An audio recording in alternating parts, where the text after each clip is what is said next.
It's Seeker Time, Family Seeker. Salah satu bintang film laga wanita yang terbaik yang pernah ada, tetapi reputasinya itu tidak terlalu terkenal atau dikenal di luar para fans film laga nih. Nah, jadi sebenarnya kalau kita mau jujur-jujuran nih, Iya. yang kita mau bahas ini adalah Cynthia Rothrock. Wow. Wah, ini jagoan, bener-bener cewek jagoan, guys. Gua ngelihat dia tuh kalau nendang tuh bisa, keren. Sebenarnya dia tuh bisa disejajarkan dengan para bintang-bintang laga kayak Jackie Chan, Betul. Donnie Yen, ataupun Jet Li. Kita pernah bahas semua ya ini ya. Cuman bedanya cuma satu, dia itu cewek. Iya. Jarang ada. Makanya keren. Dan sepanjang karirnya Cynthia Rothrock ini di era 1980-an, dia itu udah berkiprah di dunia perfilman Hong Kong dan Hollywood, lebih dari 60 film yang pernah dibintangi. Keren nggak? Cuman yang bikin dia itu nggak seterkenal teman-teman yang lain, dia itu memang unik. Orang bule yang mengawali karirnya justru di Hong Kong. Itu dia. Jadi bukan di Hollywood. Bukan. Dan kita bahas dan bukan Bollywood juga ya. Bukan, apalagi Bollywood. Gini ya. Oke. Sebelum kita bahas ya, jangan lupa nih buat teman-teman Family Seeker yang belum subscribe dulu. klik tombol subscribe-nya ya. Dan juga bantu share-share video kita ke teman-teman kalian ya guys. Oke. Mainkan.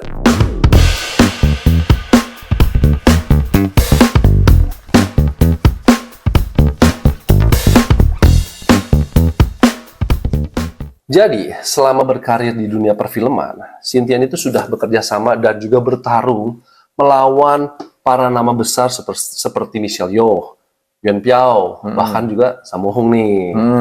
Nah, ada informasi juga nih, sebenarnya karakter Sonya Blade di game Mortal Kombat itu ternyata sumber inspirasinya dari Cynthia Rothrock loh. Keren ya? Iya. Dia bisa bikin satu ikon yang karena kayak tadi lu bilang, kalau di game itu karakter Sonya itu memang jagoannya tuh di kaki, bro. Iya. Memang kakinya dia keren.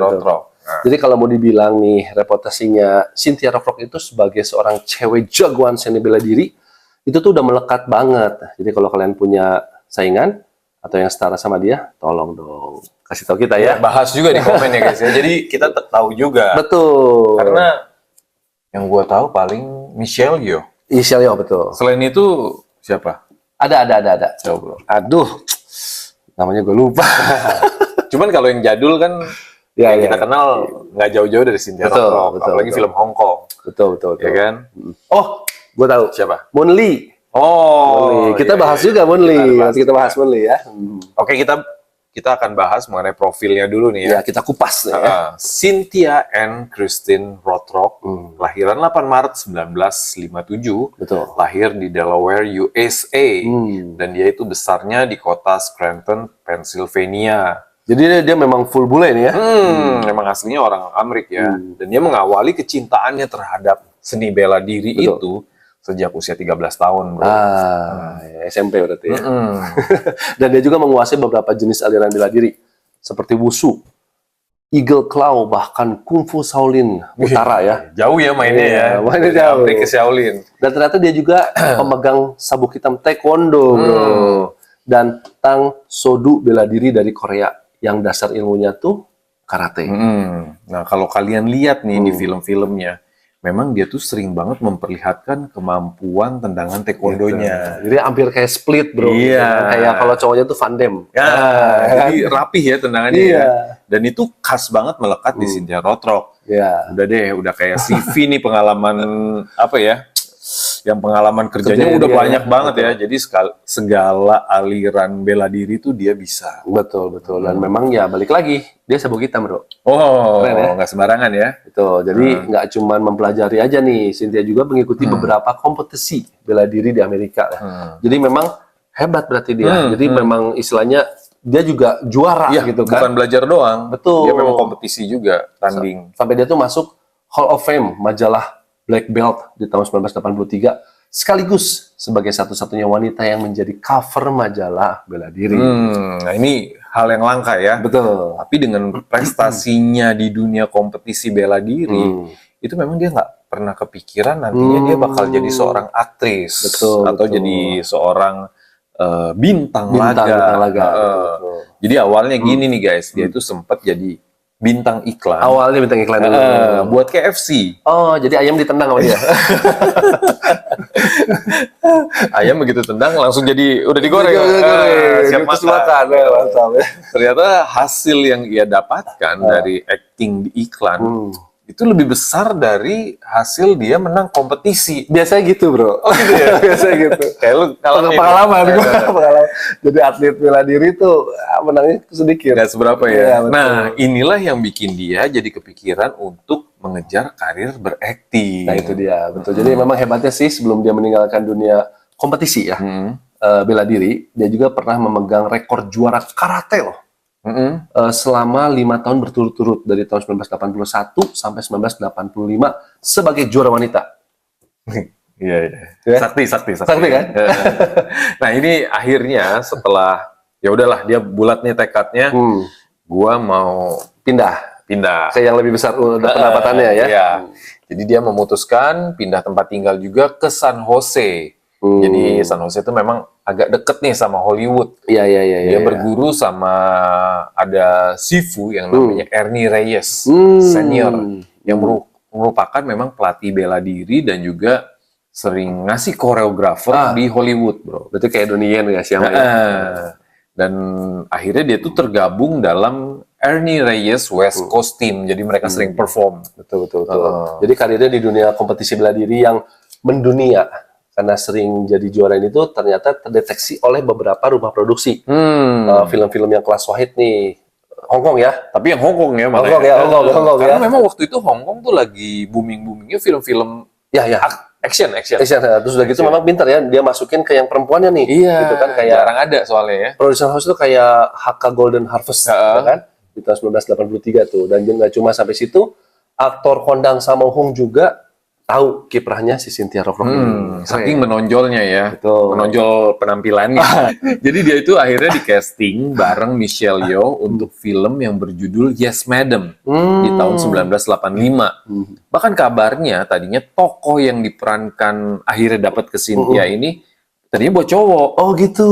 Tapi karena ada sosok Cynthia ini ditulis ulang skripnya. Wah, hebat. Demi biar bisa dia ikut terlibat. Masuk gitu ya. Betul. Jadi mengikuti kesuksesan film Yes Madam, Cynthia ini mulai dikenal nih sama dunia film Hong Kong sebagai artis asing yang diperhitungkan, gitu kan. Dan dia juga mulai terlibat di berbagai film seperti Millionaire's Express, lalu ada Righting Wrongs, terus ada juga Inspector Wears Skirts. Karena beberapa film ini cukup sukses, lalu rumah produksi Golden Harvest ini juga mulai menggarap film-film yang berbahasa Inggris. Tapi rilisan Hong Kong. Seperti No Retreat, No Surrender 2 yang juga dibintangi oleh Cynthia. Jadi memang waktu kecil gue mengfans sih sama dia. Karena kita sering lihat ya. Sering nonton. Dan memang dari situ Michelle Yeoh jadi kondang, Cynthia juga jadi kondang juga. Nah, karir Cynthia di dunia perfilman Hong Kong itu unik loh. Jadi sebagai seorang cewek dengan rambut pirang, mata biru, ala Barbie. Tapi ternyata jago silat. Dan bisa berantem ya. Lawan para jagoan kungfu ala Hong Kong gitu kan. Jadi ini waktu yang waktu itu tuh dibikin heboh gitu kan. Betul. Nah, dan karena heboh, jadi bisa langsung diterima oleh para penggemar film-film laga, Hong Kong film termasuk Hong Kong. Indonesia. Dan bahkan industri film Hong Kong juga jadi naik ya. Jadi naik. Betul. Dan menyukai tokoh Cynthia Rothrock ini. Betul. Dia kan biasa kan kalau aktor bule itu di film Hong Kong juga ya gimmick-gimmick doang lah. Iya. Gitu. Kayak salah satunya tuh siapa yang kulit hitam tuh yang sama Bruce Lee tuh. Ya, kan gimmick-gimmick doang gitu ya. Dan biasanya juga cuma jadi pelengkap. Karim Abdul Jabbar. Iya. Biasanya jadi penjahat doang. Iya. Yang mati di ending-ending film. Ya kan? Iya. Tapi kalau Cynthia ini beda. Jadi jagoannya. Tokoh utamanya.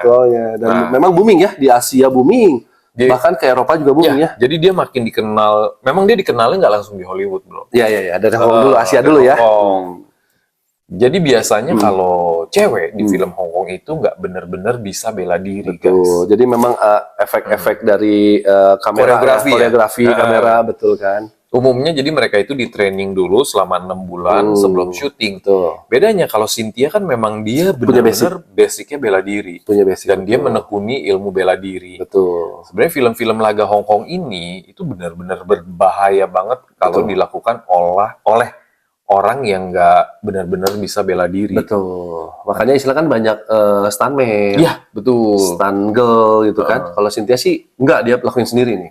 Karena kadang aktor dan aktrisnya sendiri tuh yang memeragakan ininya ya, actingnya ya. Actingnya. Ya, salah satu Jackie Chan lah. Acting fightingnya. Betul. Iya. Makanya dia sering cedera ya. Betul. Betul. Ya bahkan juga Cynthia juga ya kadang-kadang karena dia lakuin sendiri ya sempat mengalami cedera juga ya gitu kan. Jadi memang juga si Cynthia ini sempat cerita setiap dia habis cedera berat, dia tuh rasanya kayak aduh gua pengen udahan Oh gitu ya? Iya. Kayak down gitu loh, karena kan gitu. sakit atau gimana ya. Tapi ketika dia lihat hasil syutingnya ini bagus dan keren, dia malah ketagihan pengen bikin lagi ya. Ya memang karena dia juga bukan stunt girl gitu kan. Dan memang dia betul-betul jago silat sih gitu kan. Jadi memang ya dia udah biasa. Suruh jatuh gitu kan. Iya. Jadi kalau misalkan dia suruh berantem beneran, memang dia jago lah ya. Jago. Tapi kalau misalkan dia loncat dari lantai 2, itu pakai stand. Ya itu pakai stand beda ya. Butuh kalian khusus kalau itu ya. Nah, untuk para fans Cynthia di dunia perfilman barat itu, dia lebih dikenal melalui film China O'Brien ya, garapan saudara film Enter the Dragon. Siapa? Robert Close. Nah, di film ini Cynthia itu berperan sebagai Lori. Lori China O'Brien. Jadi China itu nama ininya, nickname-nya dia. Karena dia jago kungfu ya kan. Dan dia tuh seorang polisi wanita ya, yang jago kungfu gitu kan. Lalu film ini juga ada sequelnya, China O'Brien 2. Nah, dari situ dia juga membintangi film-film lainnya seperti ada Martial Law 1 dan 2, lalu ada Tiger Claw, terus ada Lady Dragon juga. Bahkan dia ini jadi salah satu ikon di film-film kelas B di Amerika. Ya. Belum mencapai Hollywood sih. Nah, jadi kalau misalkan di Hong Kong itu dia udah di topnya, bro. Kalau di Amerika dia masih B. Masih kelas bawah lah ya. Nah, kalau favorit gue tuh tentunya di Martial Law ya. Di film Martial Law ya. Itu tuh ada David Carradine. Carradine tuh yang main film Kungfu. The Legend Continues. Nah, kalau yang di film ini, di Martial Law tuh dia penjahatnya. Iya, si David Carradine. Nah, kalau yang di film versi Hong Kong, itu kesukaan gue yang di Millionaire Express. Karena ada Sammo Hung. Dan di film itu, dia fighting nih lawan Sammo Hung, dan di situ Sammo Hungnya kewalahan lawan dia, bro. Dan menurut gue juga istilahnya di film itu tuh si Cynthia dapat peran penting ya. Oh iya, perannya penting loh. Perannya peran sentral juga. Jadi di era kebangkitan film-film laga kelas B di tahun 90-an, ya kalian pasti tahu dong nama-nama seperti tadi yang gue bilang. Van Damme, kan? Steven Seagal, ya kan? Ya jadi mereka itu banyak banget warawiri di bioskop-bioskop dengan film low budgetnya. Terus ada juga ada bintang-bintang kayak Don the Dragon Wilson, kalian pasti pernah dengar. Ada Gary Daniels dan juga Richard Norton. Nah, di antara para aktor laga cowok ini, nama Cynthia itu kayaknya satu-satunya tuh yang cewek ya. Dan itu jagoan banget. Dan nggak ada lagi sih. Nggak ada lagi ya. Iya. Nah, peran-peran Cynthia Rothrock dalam film-film laga ini sebenarnya setelah dia membintangi Extreme Fighter, dia tuh sempat break dulu, bro. Dari dunia entertainment. Kenapa tuh jadi? Jadi memang dia mau istirahat dulu ya, capek juga kan. Tapi akhirnya dia comeback lagi nih. Membintangi film-film seperti Mercenaries, lalu ada The Martial Arts Kid, lalu ada Showdown in Manila, dan juga Deathmatch. Betul sih. Jadi lucu sih ya, bule. Main di film Hong Kong, jagoan gitu ya. Keren ya. Tokoh utama pula kan. Ya, jadi walaupun karirnya di dunia film laga di Amerika dan Hong Kong ini dia sangat baik sekali, tapi memang Cynthia ini filmnya nggak ada yang sekelas box office atau levelnya tuh blockbuster yang mendunia gitu ya. Betul. Mungkin kalau jagoan-jagoan cewek ini lebih kondang nama-nama kayak Sigourney Weaver, lalu ada juga yang film Alien ya. Lalu ada Linda Hamilton. Di Terminator ya. Benar-benar. Dan juga Mila Jovovich mungkin ya. Tapi kalau Cynthia ini malah nggak kepake di film-film blockbuster. Gue juga heran, padahal keren ya. Iya benar. Mungkin image-nya udah terlalu kuat di Hong Kong bisa gitu ya. jadi. Kalau kata gue sih gitu. Tapi tetap sih kalau secara skill bela diri dan acting actionnya menurut gue pribadi nih ya, Cynthia ini jauh lebih keren. Setuju gua. Setuju banget. Karena skill bela dirinya memang dia benar-benar natural, walaupun dia hanya kondang di kelas B ya, dan juga hanya di Hong Kong. Sayang ya. Padahal memang skillnya memang bagus banget tuh. Ya memang menurut gua juga dia udah masuk kategori legendaris aja tuh, udah oke banget udah keren banget. Jadi nggak heran kalau sampai kreator Mortal Kombat, John Tobias ya, terinspirasi tuh menciptakan tokoh cewek jagoan bela diri untuk dimasukkan ke dalam line up-nya. Jadi memang si Sonya Blade yang kayak di awal ya kita bahas itu terinspirasi dari Cynthia Rothrock. Hebat itu. Dan hebohnya game itu eksis di tahun 90-an ya, betul. Sampai hari ini pun masih digemari banyak orang dan menjadi ikon bela diri tuh. Si Cynthia Rothrock ya keren ya. Dia tuh masih aktif memberikan kelas private untuk bela diri gitu kan, atau training dan juga workshop bela diri. Bahkan sebagai seorang traveler ataupun pembicara di acara-acara yang berhubungan dengan bela diri, baik profesional maupun hiburan. Jadi guys, kalau tadi kan kita udah bahas mengenai kisah karir perfilmannya Cynthia Rothrock. Iya betul. Sekarang kita mau bahas mengenai kehidupan pribadinya. Itu tuh yang penting juga kan. Jadi Cynthia Rothrock ini lahir dari pasangan Edward dan Anne Makowski. Dan Cynthia ternyata pernah menikah, bro, dengan seorang kungfu master bernama Ernest Rothrock. Rothrock itu berarti dari nama suaminya ya? Jadi mereka itu menikah di tanggal 25 September 1976 dan memiliki seorang anak namanya Skyler Sophia Rothrock yang lahirnya di tahun 1999. Nah, cuman sayangnya nih Family Seeker, pasangan ini tuh bercerai dan sampai hari ini tuh Cynthia belum pernah mengkonfirmasi lagi siapa pasangan hidupnya. Ya pokoknya kita sebagai fans, kita mendoakan yang terbaik buat Cynthia Rothrock supaya siapa tahu dapat tambatan hati. Dan momongan lagi. Jangan, udah tua bro. Nah walaupun udah tua sebenarnya kita tambahin ya dikit ya. Cynthia ini sebenarnya masih berkarya bro sampai hari ini. Sebenarnya masih berkarya. Masih main film tapi memang film-filmnya itu udah nggak kayak dulu ya. Ya mungkin yang dulu kan sempat box office gitu ya. Sempat box office di Hong Kong. Tapi kalau yang sekarang ini bener-bener filmnya tuh film yang kelas B banget. Kelas B ya. Jadi itu balik lagi ke kalian para fans. Betul. Apakah mau nonton atau enggak gitu ya. Ya jujur kita juga belum nonton ya. Kita belum nonton. Yang kelas B ini ya. Sekian cerita kita mengenai Cynthia Rothrock. Jangan lupa kalau suka tekan like-nya dong. Thank you guys ya.